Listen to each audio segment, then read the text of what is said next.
As I just now realized, the microphone has been muted that entire time. Somebody could have said something a little bit sooner. Anyways, we're going to start this over. Appreciate each and every single one of you tuning in. It is just me, no Cole the Bear Thompson. We should be good now on the audio side of things. I can't believe y'all just let me ramble for like 10 minutes or like what felt like 10 minutes, 5 minutes there without audio. Either way, all good. Like I said, was sitting behind the scenes in the studio here, just kind of waiting, biding our time. Saw all of you in the comments tuned in, said, hey, I'm going to at least entertain these people while we're waiting on Cole the Bear Thompson, who ran into a wreck in the Houston area. So hopefully everything is good with him and he will join us momentarily. That being said, again, we appreciate you all tuning in. We got a lot to get into. The college football playoff rankings are out. The full college football playoff bracket as well. We got a new SEC team in the top 12 and in that bracket. Tons of SEC teams to discuss, tons of unique matchups, and I got a bone to pick with the college football playoff rankings as well. With that being said, guys, should we get going? Make sure you hit that like and subscribe button on YouTube. We're inching ever so close to that 30,000 subscriber mark. We cannot get there without your love and support. And also, make sure you check out our friends over at FanDuel because, as always, we are brought to you by our friends at FanDuel, FanDuel.com/SECU to join today and get started with $250 in bonus bets when you win your first $5 bet. Once again, that's FanDuel.com/SECU to get in on the action today. Guys, we got college football, of course. College basketball's in full swing. The NFL, NHL, NBA, you name it, they've got it. Hey, college football, you can still bet on the Heisman. You can still bet on the national championship. You can still bet on the SEC champion. Whatever you like, get on over to FanDuel.com/SECU. Get in on the game today and come win some money with us. We've been beating up the bookie pretty good this season. I'm pretty happy with how it's going so far. Either way, again, wanted to hang out with you guys for a bit. Cole the Bear Thompson is on the way. He is dealing with some traffic stuff in Houston. Apologize for the audio issues at the start of the show. Nothing's wrong with the audio. I just didn't click the button to turn the darn thing on. So either way, we are here rocking and rolling. Figured I'd take your questions, your comments in the meantime. We will hold off on the rankings and the bracket until Cole gets here. I see my guy Sandman says hook 'em. Jerry Moore, hottie toddy from Pascagoula, Mississippi. Jerry, will I see you this weekend in Oxford? Any chance you're going to make that trek? I don't know how far, admittedly, Oxford is to Pascagoula. I have no clue, to be honest with you. So let me know if you're going to be in town. If you are, we have got a really special event Friday, Jerry, that I'd love for you to come out to. More details on that in a second. Play to win. 1958 says, gig 'em. What's going on, man? Appreciate you tuning in. Jerry Moore says Land Sharks are going to feast on gator meat. Yeah, that game, I think Ole Miss is going to put belt to ass. I do. I think Lane Kiffin wants to make a point. I don't think Lane Kiffin is going anywhere. I'd be surprised if he did at this point. And I think he'll go out wanting to make a point. I do. I think he'll be wanting to go out and make a statement, an emphatic statement. I don't think, like, from a football perspective, remove the Lane Kiffin stuff, I don't think Florida is going to have an answer for Ole Miss. I just don't think that team at this point. You got to wonder where the mentality is. You got to wonder how checked in or checked out they are. You know, talking to some Ole Miss folks yesterday, it sounds like that Florida might have some guys even opt out behind the scenes. That's something that hadn't come out that we haven't heard yet. So it's a mess in Gainesville when you fire your coach midseason. I mean, it's kind of what you expect, right? It's kind of what you expect with a situation like what they are dealing with. Sandman, Notre Dame better not lose or else Texas is taking their spot even at 9-3. Sandman, you'll love this conversation. We got dropping in the morning. My guy David Pollock, who does a fantastic job. Obviously, he's a Georgia legend, does the show See Ball, Get Ball, was on College Game Day. You all know who this is. David Pollock actually joined me for a conversation that'll drop first thing in the morning tomorrow. And he talked about it. He actually believes that a 3-loss SEC team is going to make the college football playoff. And he believes that, yes, that very well could be Texas, even if Texas loses to Georgia or A&M. Now, they can't lose both, right? They'd have to win one of them.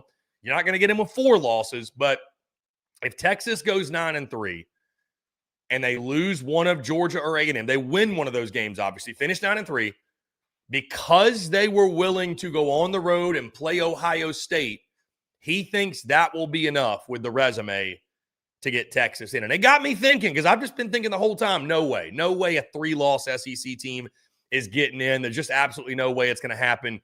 But the more you think about it, especially, let's be honest, with the Texas brand, as long as some things that probably to be some breaks ahead of them, but as long as some things work out, like you said, what if Notre Dame loses, right?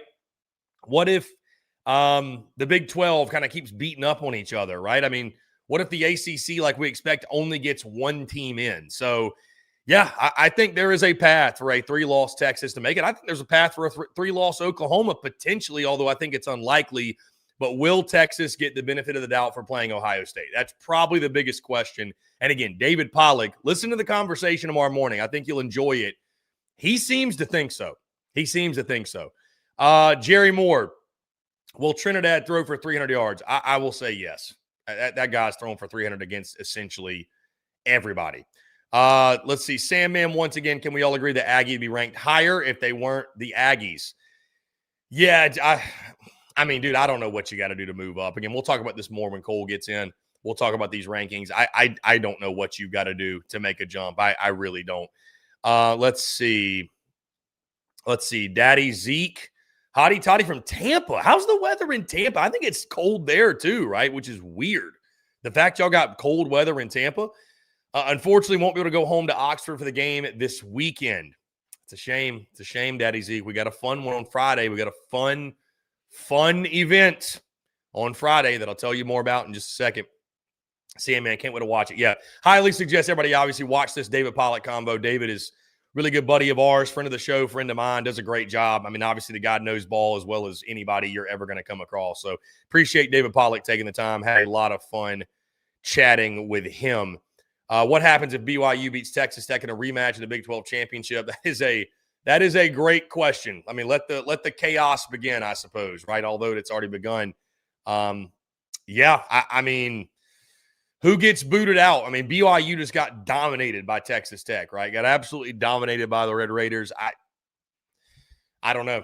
I don't know how you sort that out, to be honest with you. I think it matters a lot, obviously, what happens around them. Lee says, what happens if Bama and Georgia end with the same record? So I don't have the tiebreakers in front of me. I mean, I think obviously because Bama beat Georgia, they're going to have the nod on them. You know, and also, too, if they finish with the same record, a.k.a. Georgia's 11-1, Bama's 11-1, I mean, Bama won't have an SEC loss at all. They won't even need the tiebreaker. They'll be undefeated in SEC play. But even if they finish with the same SEC record, obviously Bama beats Georgia, they will get the nod. I think Georgia needs a lot of help to get to Atlanta. But, like, here's the thing. Do you really want to go to Atlanta? I don't even know that you do. I mean, a part of you obviously would love the bye, but also the home playoff game just – I mean, who doesn't want a home playoff game? Again, we'll look at the bracket in a second. That went down the wrong way. We'll look at the bracket in a second. Yeah, Daddy Z, cold, upper 30s last night and tonight in Tampa. Yeah, it's been freezing here. Crazy enough, the place that I go ski in North Carolina opened today. One of the two spots I go to literally opened today. So that goes to show you how cold it's been in this part of the country. They were like low to mid 20s all day and overnight, got into the teens. So they've been blowing snow for the last 48, 72 hours, something like that. So they've got enough. They've got enough. Somehow, some way, they've got enough. I'll be up there soon. Joshua Blanton, yeah. Bama's got the head-to-head, of course. We all know that. The game that took place in Athens. Sandman says, I think the SEC title game would be Bama versus Aggie, but I think the two best teams in the conference are Ole Miss and Aggie.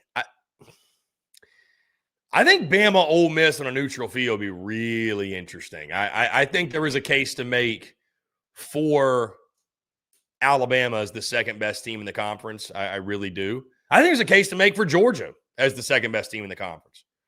I do. I think there's a case to make for both those. I mean, dude, Georgia beat Ole Miss.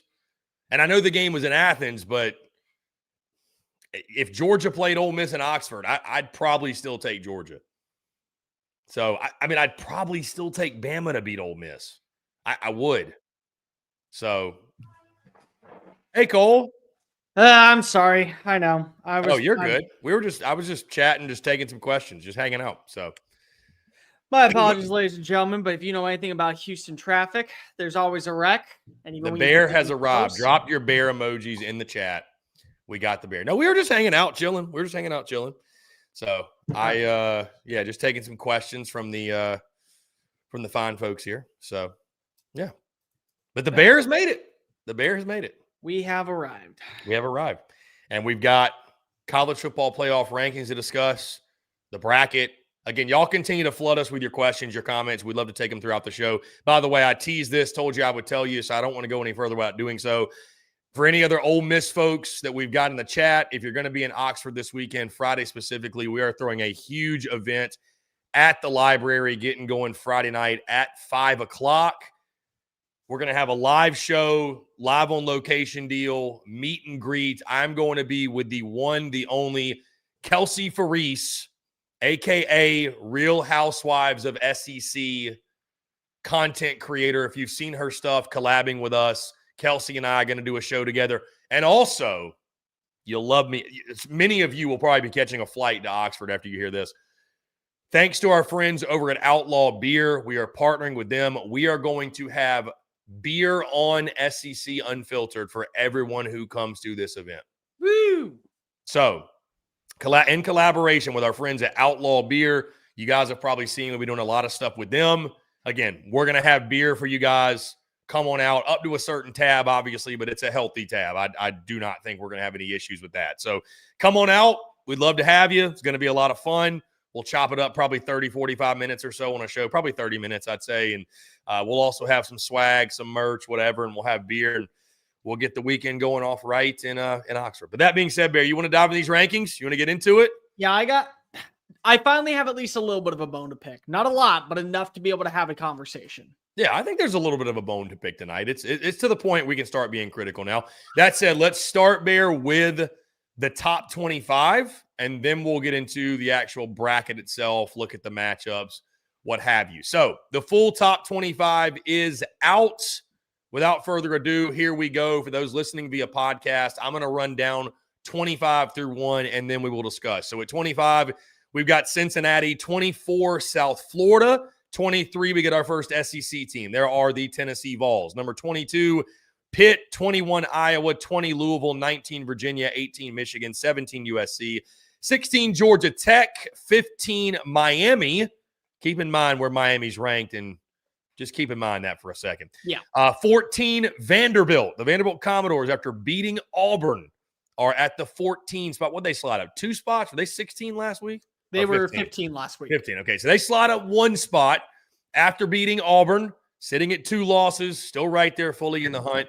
Utah at 13, BYU at 12, Oklahoma at number 11. So BYU slides down, Oklahoma slides up. Texas at number 10, which effectively, because of how the seeding works, slides Texas in. Texas is in the 12-team projected right now, 12-team college football playoff. Again, we'll show the bracket here in just a second. Notre Dame at 9, Oregon at 8, Ole Miss at 7, Texas Tech goes up to 6, Georgia at 5, Bama at 4, A&M at number 3, Indiana stays at 2, and Ohio State is at number 1. Bear, before we pull up the bracket, thoughts on the top 25? I'm assuming there is a beef to pick somewhere in here for you. Okay, so for number 1, they are trying every way possible to guarantee that they can get more representation outside the SEC and the Big Ten. That's just 100% no questions asked. Because of who does BYU face off against in 2 weeks? That'd be Cincinnati. So Cincinnati, that'd be a top 25 win as long as they continue to win on out. They're also, look at where Miami is. Now, I got no issue with Miami. I thought Miami was far too low. 8 spots behind a team like Notre Dame, just ridiculous. Never was for that. What's interesting about Miami, Chris? You have to have a representative from the top 4 or 5 conferences. Miami right now is not playing for the ACC title game. Miami is fighting for an at-large bid. And so what this means is, all right, we get Georgia Tech. All right, we get Duke. Okay, let's just say Georgia Tech wins. Georgia Tech's now in the college football playoff. They're the 10 seed.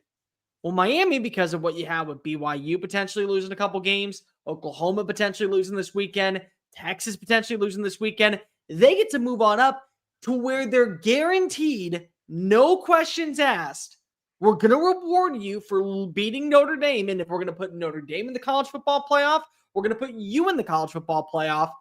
Notre Dame, they're letting Miami be the at-large bid.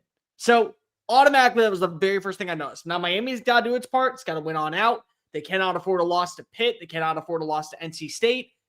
But if they win out, knowing what's ahead with BYU, Oklahoma, and Texas, who they have to face off against, and Utah potentially go into the Big 12 championship game, Utah ends up losing that one. Miami is benefiting by potentially moving on into an at-large bid to be a representative in the college football playoff. It's very clear that they're doing that. I think it's a little bit egregious that we are seeing teams move down for not playing last week or being penalized for playing a team that was no longer on their schedule. I mean, like, I hate to be the bearer of bad news. I'm okay with Texas Tech moving on up because I think Texas Tech really is a team that belongs in that conversation of the elites of the elites. I really cannot complain about where Ole Miss is, but Ole Miss can certainly have an argument because of we got penalized for what? The fact that we had to play the Citadel? I mean, like, how is that our fault? Like, what happens if they go out and they beat the crap out of Florida? Are we then going to say, well, now they played against a team that's in the SEC. Are we going to reward them? No. Okay, so we're going to leave them down. Like, that's where I'm kind of at when it comes to it. Like, if we're not giving people the accolades that they deserve, then what's the point of even having these rankings to begin with? But I won't really fight that back because I think that, my personal opinion, Texas Tech was such a dynamic win over BYU. They belong in that category. They looked legit on the defense side of the football. Any issue with where Texas A&M is not moving up to the 2 spot? Yeah, I mean, like, okay. The reason why I don't have any issue with it, yes, I do believe strength of record, the way they've been able to win games, 3 straight road wins against a ranked opponent, like all those things that we can add together, they certainly play a factor. It's all going to come to a head gas at some point. So, like, Indiana and Ohio State, they continue to do what they're doing. They will face off against each other in Indianapolis. One of them is going to lose the football game. That's going to move them down. If Texas A&M continues to do what it's doing, they beat up on Texas, they beat up on South Carolina, they beat Alabama, they're going to be undefeated. So it's like, I don't care. But the point that I'm wondering at right now is, what more do you have to see from Texas A&M to guarantee that they are just as advertised as Indiana, or better yet, as they are when it comes to Ohio State? Because, like, I could see a scenario where Texas A&M absolutely has the more, won't have a problem because of eventually that part of the question will solve itself out. Yeah, if I'm an A&M fan, I agree with you. It all works. That part of it's going to work itself out. I do think the 2 spot versus the 3 spot is very important because, as we're about to see in the 12-team projected playoff, this seeding and how some of these matchups set up, as if it ended today, you'd be really happy if you had a certain seed versus another, just based off your path to get there and who you're going to face. Which a lot of that, again, is still kind of out of your control. I mean, I think there's still so much movement that's going to happen. I mean, dude, I was talking with David Pollock today. Like, he mentioned Oregon. Oregon's another one that they've got Washington and I think USC down the stretch. They very well could lose another game. That would potentially knock them out. So that takes another one away from the Big Ten, if you will. So we've got a lot of, if Notre Dame loses another one, they're gone, which I think if Notre Dame were to lose a game, even if this Oregon stuff happens, could open up the door to a 3-loss SEC team getting in, as crazy as that sounds. I think that Texas potentially, if they can beat one of Georgia or A&M, again, we were talking with our friend David Pollock this morning. He believes that potentially because Georgia went on the road to face Ohio State, played them as well as anybody this season, maybe that happens. Again, you don't really want to leave it in the hands of the committee, but might be more likely than it was last year, at least. We'll say that. No, Texas. Texas went on the road to face off against Ohio State, not Georgia. Oh, okay. I meant to say I meant to say Texas. But I get what you're saying. USC is really interesting to me at 17. Because if USC does find a way to win on out, game against Iowa, that's a ranked game. Game against Washington. Washington, depending on where they come on in the next few weeks, they may get back inside the top 25. Game against Oregon, close the year with UCLA. Potentially, you have 2 more ranked games ahead. 1 loss to a Notre Dame team to where if they run the table, they're 10-2. There's enough evidence to say that we may get a 4th Big Ten team. And it is clear at this point, USC is that 4th team. Now, here's what I'm going to be interested in. Do you penalize Oregon and knock them out of the playoff at 10-2? Because if they end up losing because again, they bought themselves some equity by beating Iowa. So let's just say they lose to USC. Do we then say that USC is in at the 10 seed and Oregon's in at the 11 seed because they went out? Like, is that something that we could actually have a conversation about? Yeah, I think it's worth the conversation for sure. Again, a lot of this still be determined. A lot of it's all gonna work itself, or at least most of it is gonna work itself out. Bear, that said, I want to get into the bracket itself because this obviously is what we care about most. You've got the college football playoff bracket, and this is what it looks like right now in the 1 seed spot. Of course, you've got Ohio State, the 2 seed Indiana, 3 seed Texas A&M, 4 seed Alabama. These would be the teams that are getting the buys, and those would be the teams, again, getting extra weeks to prepare. Now, as you go the rest of the bracket, you got 5 seed Georgia taking on 12 seed South Florida. This game would take place in Athens, Georgia at Sanford Stadium. This would be the start, of course, of the on-campus games. 6 seed Texas Tech taking on 11 seed Miami. Because Miami, of course, getting that, this is getting the ACC spot, correct? Yeah, Miami would be the ACC representative. Okay, they're giving them the ACC representative. I know it's a little bit confusing for us all. We'll all try to keep up together. Miami getting the ACC spot in the 11 spot, taking on Texas Tech. Ole Miss, how about this one? Ole Miss in the 7 seed, hosting the Texas Longhorns in the 10 seed, SEC on SEC crime. Lane Kiffin, Steve Sarkisian, get your popcorn ready. Get your popcorn ready. And then finally, the 8 seed Oregon hosting the 9 seed Notre Dame, which would be a great game in its own right. And again, the point I was making earlier, the way that the bracket sets up, boy, I'd much rather be where A&M is in the 3 seed than be in the 2 seed as far as like a path and who I got to face. Like if I'm getting to pick and choose my path, I think I'd rather be where A&M is. And so again, you can't really control how that's going to set up. It's all just a luck of the draw thing. But you just hope that it works out in your favor. I mean, when you look at the way this sets up, Bama and Ohio State on the same side is fascinating. I think it's and Georgia on the same side is really fascinating. The potential for a Texas A&M showdown to go to the national championship is insane if it were to happen. So a lot of intrigue here with this bracket. If this were the final bracket, here's the deal. This is not going to be the final bracket. Bear, your initial takeaways from it. I really like Ole Miss's chances to go on a run to the national championship. I really like Ole Miss's chances. Funny how we're having that convo. Like, remember, like we were talking about like last year, we're like, wouldn't it be ironic if they actually ran it back and did it this next year? Oh, again, it's the most Lane Kiffin thing of all Lane Kiffin things. A year where the expectation was 9-3 is good.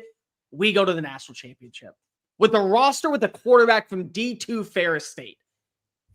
Like nobody else gets that storyline besides Lane Kiffin. And that's also kind of like why I want him to stay in Oxford is because of you're not going to get that at LSU. You're not going to get the Ferris State kid to come on in and compete for a Heisman Trophy and a national title. But I do think that Ole Miss's offense would be able to go toe-to-toe with Texas defense. I think that Ole Miss would go toe-to-toe and potentially beat Indiana by double digits. That Texas A&M game, because Texas A&M is really interesting to me. I think Texas A&M would be able to hold its own against Miami, and they'd probably mollywop them. Texas Tech's defense is legit. It's top 10 defense in the country. Could be a low-scoring affair. Could be one to where Marcel Reed, one bad pass, ends up leading to the battered Aggie syndrome showing up in your first playoff appearance. You have the higher seed. You're done. I like Ole Miss versus Texas Tech. I think that would be a game where we're talking about this as a, hey, don't look now. Lane Kiffin's getting in his bag. He's playing for a national title. Like, I very much think that pathway is really interesting for, I think, a team like Ole Miss. The national champion, I think, would come from the left side of the bracket, whether that be Oregon, Ohio State, Alabama, or Georgia. And I will say this. I think I told you this a couple days ago. I am starting to believe that Georgia's looking more and more like Ohio State from a season ago. Ohio State dropped a game they shouldn't have, but they found the right pathway to the college football playoff. And they got hot at the proper moment and they were rewarded by winning a national title. I think Georgia defensively has turned the corner to where if they drop a game this weekend, they'll figure things out. They'll go 10-2. They won't have to worry about playing in the SEC championship. They'll host a playoff game. They'll get the number 1 seed who may not be as prepared. They run the table. They run it all the way down to South Beach. But I do think that if you were looking at this bracket right now, Notre Dame, Ohio State, Oregon, Alabama, Georgia, one of them would be the national championship title. So what you're saying is Georgia's going to lose to Georgia Tech the final weekend of the season and then go on a run and win it all. No, I have Georgia losing to Texas this weekend. I know. I'm just joking. But wouldn't it be the most Georgia Tech because of last year? Yeah. But wouldn't it be the most Ohio State thing, like for that whole reclamation project to come on true? Team that really doesn't have a spark that we thought it once had. Okay, they end up winning this game. You should have maybe lost last year in 7 overtimes. You can't get the job done. You miss out on going to Atlanta. Then you run the table as the 8th seed. Like it would be right on brand. It would. If Georgia loses that game specifically, I think I might throw some money on them to win it all. Just it's setting up all like it did last year for whatever reason. Right side of the bracket, Bear, 3 teams from the state of Texas. Really interesting. Again, a lot of familiarity there. I do agree with you. I think the left side would be stronger and more likely to give us the national champion. But then again, maybe Texas A&M's the pick. I mean, maybe the Aggies are the team of destiny. And it'll be interesting to see, like, are they the team of destiny or do they run out of gas a little bit? That will kind of be the – Does the spark run out too early? Yeah, I mean, there is something to be said, every sport, about getting hot at the right time. Like you said, did you peak too early? Did you spark too early? Whatever. I'll be excited to see an SEC team take on Signetti. I really want that. I want to see that showdown. I do. Signetti is very unapologetically himself. I get it. I would love to see that showdown happen, though. It looks like it will. And, yeah, I mean, heck, if you're Georgia, that 5 seed, I mean, I don't think you – and things would have to break for it to happen. Like, there's going to have to be other teams that lose. You got to keep winning for you to go to the SEC title. Dude, I think if you're Georgia, I think you're fine with not going to Atlanta to have a home playoff game at Sanford. I don't think you're. I mean, I think if you're that's the thing. Like, I don't know what coaches would say their philosophy about this, but there's value in having that home playoff game, and there's value in continuing to play football and not taking such a long layoff to play your next game and having to play a team that just played a game that is continue to stay sharp. Keep the momentum going. I mean, we saw it last year. I think all 4 teams that got the bye lost their games? Yeah, all 4 teams. Yeah. So, I mean, is there really an advantage to it? I don't know. I think if you're Kirby, you would want to have a home playoff game. Like, let me ask you. Knowing last season, Carson Beck goes down end of the first half against Texas. They come back. They win in overtime. Gunnar Stockton, he's ice cold. And now he has to face off against Notre Dame. Do you think that just because of the standpoint of we have a backup quarterback making his first career start against a Marcus Freeman-led defense, we probably want to see him get a little bit more prepared against the 12 seed, the 11 seed? Like, we'll beat SMU by two scores. We'll handle business against Tennessee. We already did during the regular season. We'll be able to take down a team like maybe Penn State, even for that matter. Like, Clemson, we gladly would beat Clemson. Like, we easily handle business against them. I think that they would rather that because it gives them an opportunity to figure out what are the areas of weakness for them. And also, I think the fact that you won a home playoff game, like, it gives you a little bit more validity to say, like, hey, our fans are getting rewarded for what we were able to accomplish this year. And that's why, like, I'm all for saying at some point we move every game to the home field of the higher seed and we let the New Year's Six Bowl games be back to the New Year's Six Bowl games where we get good quality competition, but that's where we ended. Because I'm still in the mindset of winning the Rose Bowl is supposed to mean something. Winning the Chick-fil-A Peach Bowl is supposed to mean something. You know what it means now? Cool. Survive one more week to Miami. And that feels like a slap in the face for what those bowl games always were.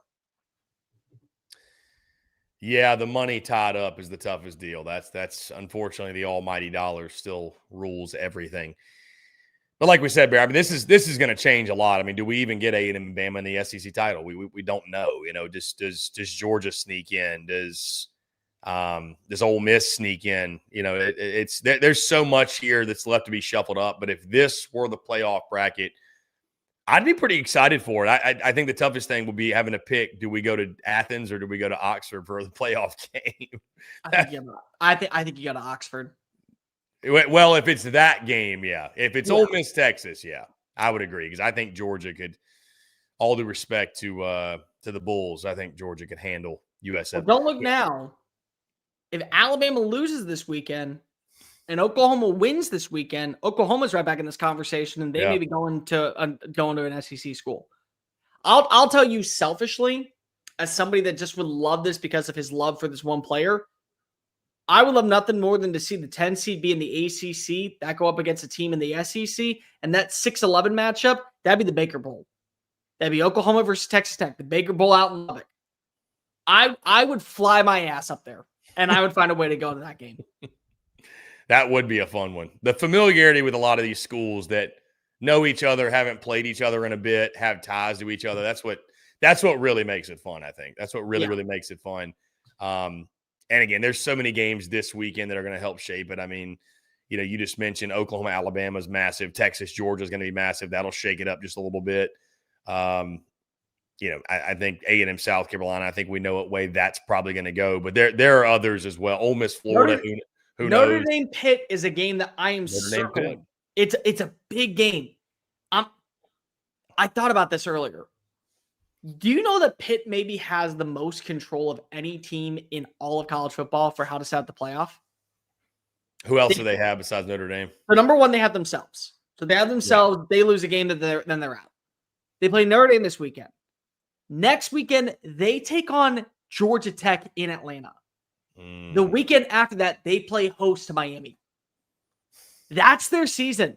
There are 3 teams and a fourth if you include themselves fighting for a playoff bid in the ACC representation. They could knock out all 4 because they could lose one of those games, like to say Georgia Tech, and Georgia Tech loses another game, but they beat Miami, and Miami's out of the playoff conversation. And then Georgia Tech loses to Duke. Like, there's a way that this happens to where Pitt controls a lot of the destiny for every single matchup that we're talking about in the college football playoff and the ACC side of things. They very much could rattle this shit crazy. Bear, something before we close out that we haven't talked about as much as I feel like we talked about last year. Resume versus eye test. Do you feel like that's as prevalent this year? Like, let me ask you this. When you resume and especially eye test, when you eye test A&M versus Indiana, can you justify Indiana should be ahead of A&M off eye test? No, probably not. Not off eye test. Off resume, maybe because of, I think, of those wins that we talk about when it comes to Indiana, or the wins that we're talking about when it comes to Texas A&M. The matchup against Florida, it's no longer ranked. The matchup against Mississippi State, they're no longer the same team. You have a win over Notre Dame. You have a win over Oregon. Both of you are in the top 10 rankings. That's what it is. I think that win to close out the year is going to be really important for Texas A&M. Like, let's say that Georgia loses this weekend to Texas. Texas continues to move on up. Even if even if Indiana is undefeated at the season's end, I think that Texas A&M will jump Indiana because they will have a better head-to-head win to close out the regular season than what Indiana will have over Purdue. So I think that's where you would see the jump. And that's where you see it taking care of itself essentially in the long run. It does feel like, though, there's like this, the committee still almost has, dare I say, like the battered Aggie syndrome, where they're gonna drop. You're right. If they lose to Texas, they're gonna drop A&M with the quickness. They're not even gonna hesitate. It's like you're dating a girl you really don't like and don't trust a ton. And if she just sneezes the wrong way, I'm out. Like, I'm out. This is your 30-day notice. Like, I'll tell you what, dude. The one thing I did notice, I think the committee is listening this year to fans.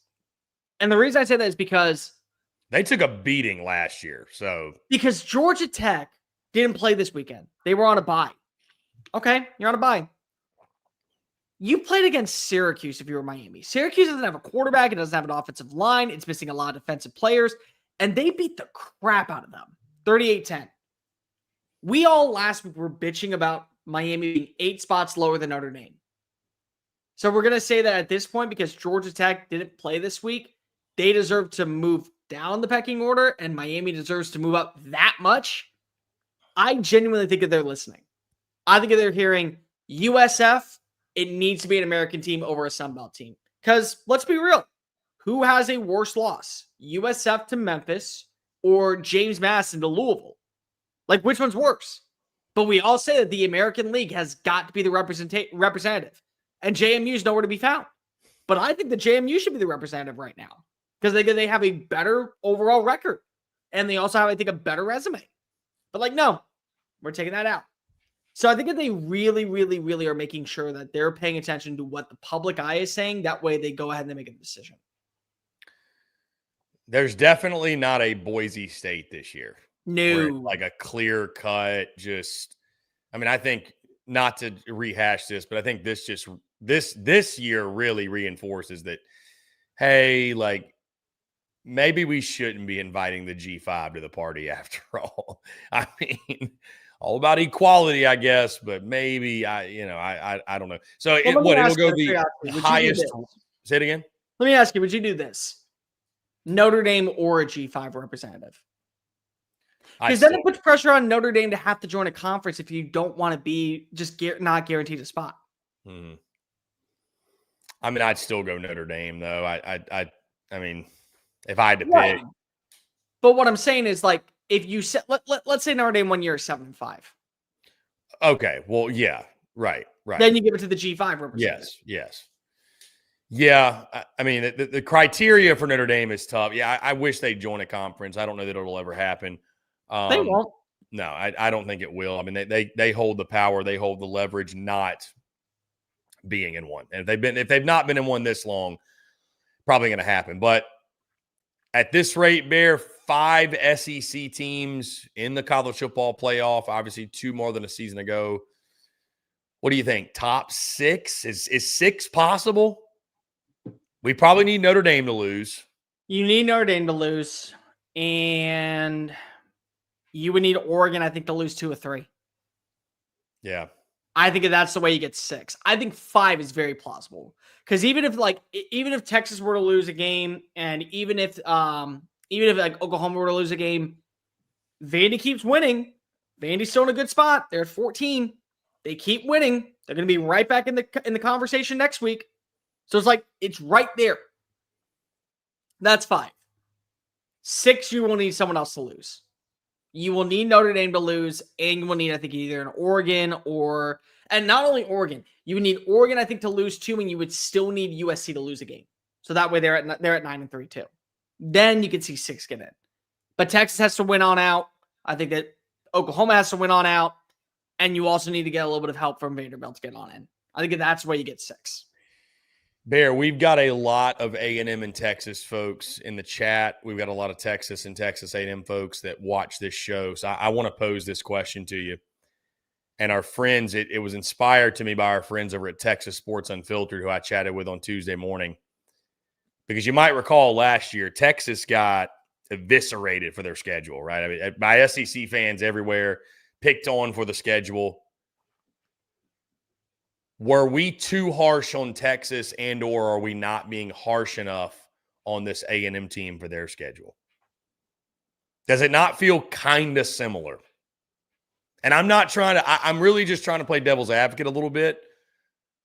But they have had a schedule conducive to the spot they are in. Again, I'm not saying it's why.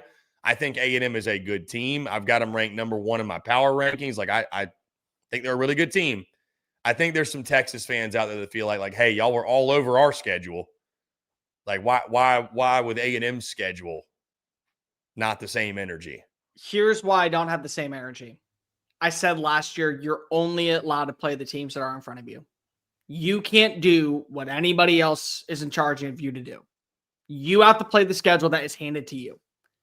And unfortunately for Texas A&M, you did not see them. You did not see Missouri live up to the standard. South Carolina crapped the bed. Florida crapped the bed. Mississippi State was very prominent for a quarter, and then they came on back down to reality. You didn't have a coach in Arkansas. So I can't blame you when there was a lot of things that went wrong for Texas last year that kind of opened up the door for them to have an easy pathway.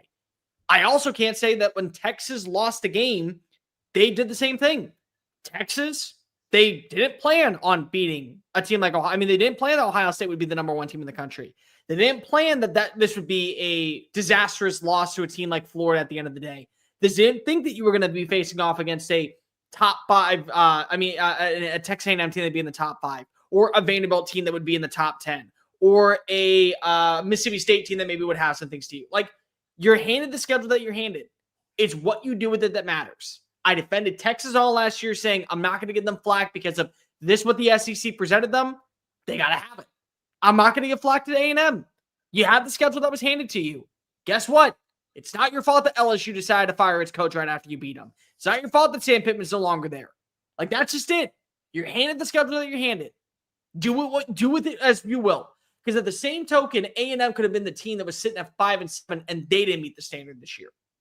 Easily. Listen, I agree with you. It was just an interesting conversation we had. I think this A&M team, obviously, it goes without saying, is for real. It is for real.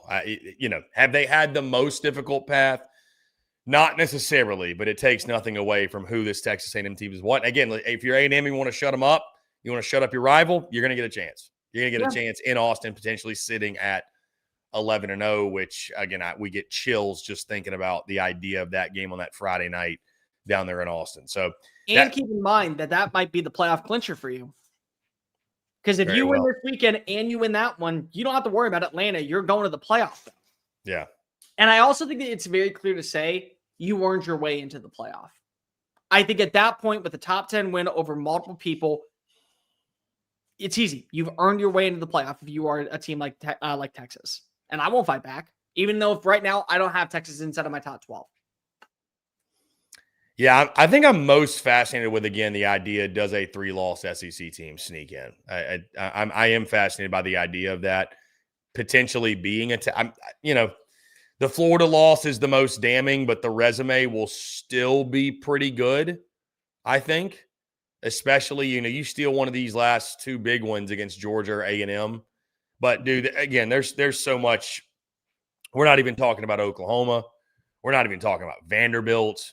There's so much left, so much dust to settle. It's going to be a wild last couple of weeks. Lot to determine, lot to figure out. And, we're excited to break it all down with you guys. Can we just be real? Like, just win out.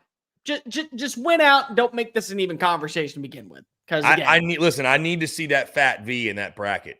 We need to see that fat V in that bracket. I said it on Twitter last night. I'm not going to hide it. I will be completely biased when it comes to Vanderbilt getting in the playoff. I need Diego Pavia, Junior Sherrill, Clark Lee, and Eli Stowers on my television screen in December for a game that's a 1-game elimination. I need that. Right there with you. I need to hang out with my friends. Chris, I will trade 2 months of seeing people and living inside of this office if I get Vanderbilt in the playoff.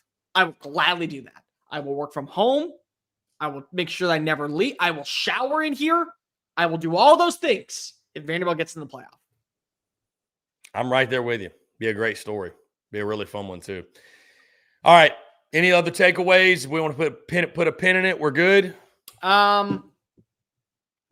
We have more video content coming out tomorrow, so make sure that you are subscribed to the channel. We have a lot. We have a lot, indeed. Yeah, it's continue to bleed out of the eyeballs. Great combo with our guy David Pollock, dropping in the morning, breaking down the final 2 games on the slate, essentially. I've got my power rankings video still to come out. You've got your stuff coming out. We've got the vlog coming out. It's every day for us guys. You know the drill at this point.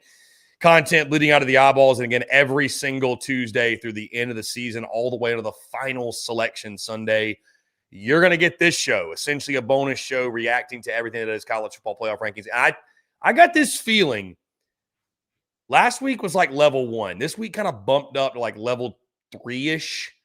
It's only going to get more intense and more heated as we get deeper into this.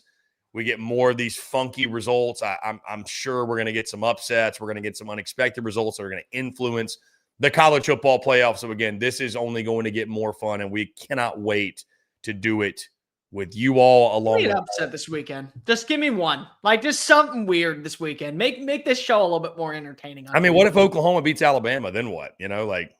Let all hell break loose. Like if, ooh. I mean, what if Florida beat Ole Miss? We're not doing that. We're not doing that one. I'm sorry. A win that could change the trajectory of college football as we know it for like the next 10 years. I need the sweet man who rocks this helmet on Saturdays not find a way to leave Oxford. And that's a way to guarantee he is not coming back to Oxford. Yeah. We are not doing this. Yeah. No, yeah, I mean, I don't think it's going to happen either. But give me like Notre Dame finding a way to screw things up with Pitt, and then I'm all for that. Open up another way for a 6th SEC team to get on in. Like, just let's do that. Let's see everyone complain and bitch about how there's SEC bias when there's better teams. I'm all for that. Guys, we appreciate you all tuning in. It's always a pleasure. We appreciate you all rolling with the punches with us. Obviously, your patience with everything. You guys are the absolute best, and we always have a blast on here with you talking ball. Like I said, in the meantime, make sure you go check out our friends over at FanDuel, because as always, we are brought to you by our friends at FanDuel, FanDuel.com/SECU. It's officially NBA tip-off week. FanDuel is your home for live betting. So even if you miss the start of the game or you want to ride the hot hand, FanDuel's got live bets on everything from who will score next to fourth quarter comebacks. Plus, you can even combine your live bets into a same-game parlay for a shot at a bigger payout. However you want to play, now is the perfect time to join, because FanDuel is giving new customers $300 in bonus bets if your first $5 bet wins. So just visit FanDuel.com/SECU to sign up today. That's FanDuel.com/SECU.